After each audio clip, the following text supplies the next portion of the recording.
Hello hi, this is Ashok Kumar, Vishwam coaching institute.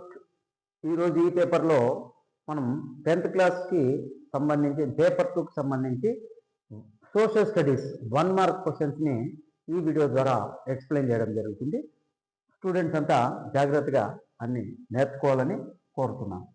First question చూసినట్లయితే social స్టడీస్లో, on the basis of exhaustibility resources can be classified as.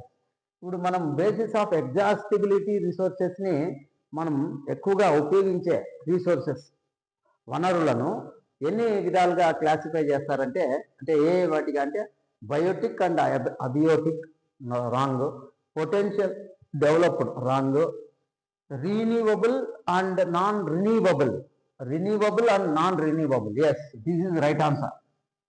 So on the basis of exhaustibility, resources can be classified as renewable and non-renewable. This is answer. Okay. Next, second question. What should be the percentage of forest in geographical area? అంటే భౌగోళిక వైశాల్యంలో భౌగోళికంగా చూసినట్లయితే ఎంత percentage ఉండాలంటే ఫారెస్ట్లు అంటే అడవుల శాతం ఎంత ఉండాలంటే the percentage of forest in geographical area is 33%. 33% forest ఉండాలి జియోగ్రఫికల్ ఏరియాలో. అంత వైశాల్యంలో, మొత్తం భూ వైశాల్యంలో ఫారెస్ట్ యొక్క శాతం ఎంత ఉండాలంటే 33% ఉండాలా. Right. Next question, which of the following in industries uses bauxite as a raw material?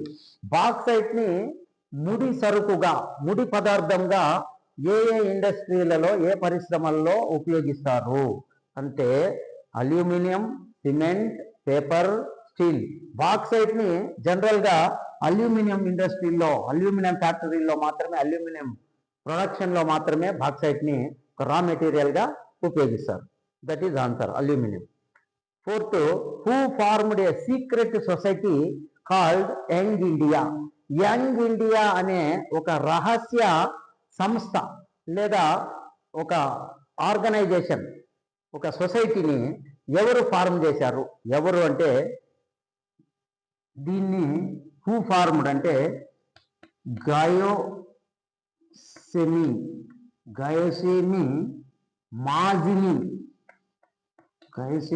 Mazzini formed a secret society called Young India. Young India అనే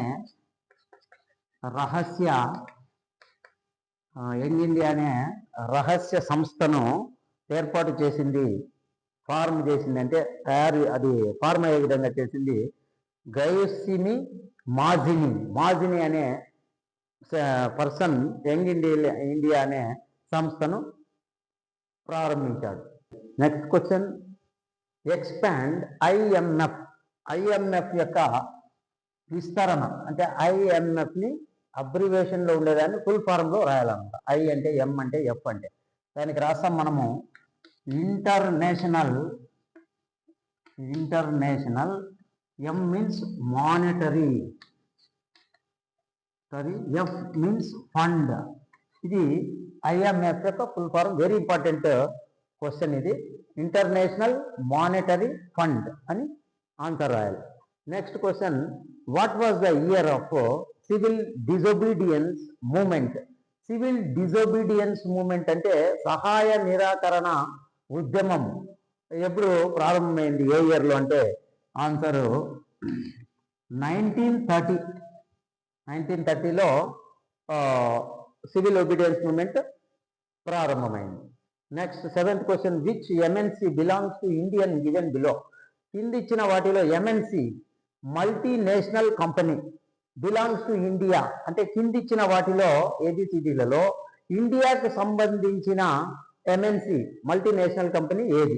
first Infosys, Ford Motors, Google, Samsung. ఈ 4 ఆప్షన్స్లో మన ఇండియాకి చెందింది ఏది అంటే ఇన్ఫోసిస్. ఇన్ఫోసిస్ మన ఇండియాది అనమాట, ఇండియాకి చెందిన MNC. Ford Motors, Google, Samsung ఇవన్నీ ఇతర దేశాలకు చెందినవి. కాబట్టి ఆన్సర్ ఈజ్ ఇన్ఫోసిస్ అనేది India. Next 8th question, find out the odd one. Odd one అంటే ఈ 4 ఆప్షన్స్ లో ఒకటి మాత్రమే డిఫరెంట్ గా ఉంటుందంట, వేరుగా. ఆ వేరుగా ఉండేది ఏదని చూద్దాం. ఫస్ట్ది లడక్, పుదుచ్చేరి, ఆంధ్రప్రదేశ్, చండీగఢ్. ఈ 4టిలో మనం అబ్జర్వ్ చేసినట్లయితే, ఈ 4టిలో లడక్ అనేది it is A union territory, ఇది కేంద్ర పాలిత ప్రాంతం. అలాగే Puducherry it's not a separate state, ఇది. ఆంధ్రప్రదేశ్ కూడా సెపరేట్ స్టేట్, చండీగఢ్ కూడా సెపరేట్. ఈ 3 సెపరేట్ స్టేట్స్ అయితే లడక్ మాత్రమే మనకు యూనియన్ టెరిటరీ. కాబట్టి ఈ 4టిలో వేరుగా ఉండేది ఏదంటే లడక్ మాత్రమే. Odd one out, odd one అంటే వేరేగా ఉండేది. సో లడక్ అనేది దీనికి answer. Okay. 9th question, which of these is a national party? Which of these అంటే కిందిచ్చిన వాటిలో నేషనల్ పార్టీ ఏది అంటే జాతీయ పార్టీ, దేశం వ్యాప్తంగా ఉన్నటువంటి పార్టీ ఏదంటే బీజేపీ, టీడీపీ, జనసేన, డిఎంకే. ఈ 4 పార్టీలలో నేషనల్ వైడ్ అంటే జాతీయ స్థాయిలో దేశవ్యాప్తంగా ఉన్నటువంటి పార్టీ ఏదంటే బీజేపీనే, Bharatiya Janata Party, Bharatiya Janata Party. TDP Telugu Desam Party, ఇది మన లోకల్, మన ఆంధ్రప్రదేశ్ స్టేట్కి మాత్రమే పరిమితమైంది. జనసేన కూడా ఇది లోకల్ పార్టీ, మన ఆంధ్రప్రదేశ్లో మాత్రమే ఉంది. డిఎంకే కూడా తమిళనాడులో మాత్రమే ఉంది. ఇవన్నీ కూడా ప్రాంతీయ పార్టీలు, ఈ 3 అన్నీ కూడా లోకల్ పార్టీస్. ఇదొక్కటే నేషనల్ పార్టీ అన్నమాట, దేశవ్యాప్తంగా ఉన్న party Bharatiya Janata party. Next question, which of the following neighboring countries has better performance in terms of human development than in India? కిందిచ్చిన నైబరింగ్ కంట్రీస్ అంటే మన ఇరుగు పొరుగు దేశాలు, మన పొరుగు దేశాలు అంటారు, మన దేశానికి ఆనుకొని ఉండే ఇతర దేశాల్లో ఏ దేశంలో అయితే in terms of human development than India అంటే మన భారతదేశంలో కంటే మానవుల అభివృద్ధి ఏ దేశంలో జరుగుతుంది మన దేశం కంటే? A Bangladesh, B Sri Lanka, C Nepal, D Pakistan. ఈ 4 దేశాల్లో నైబరింగ్ కంట్రీస్లో మన భారతదేశం కంటే మానవుల అభివృద్ధి జరుగుతున్న దేశం ఏదంటే శ్రీలంక. శ్రీలంకలో మన ఇండియా కంటే బాగా డెవలప్మెంట్ జరుగుతుందన్నమాట. Next question 11th, based on the first pair fill the second pair. Based on the first పేర్ అంటే ఇక్కడ 2 పేర్స్ ఇచ్చినారు, 2 పేర్స్. ఒకటి అగ్రికల్చరు స్టేట్ లిస్ట్, అది మ్యారేజెస్ డ్యాష్ అన్నారు.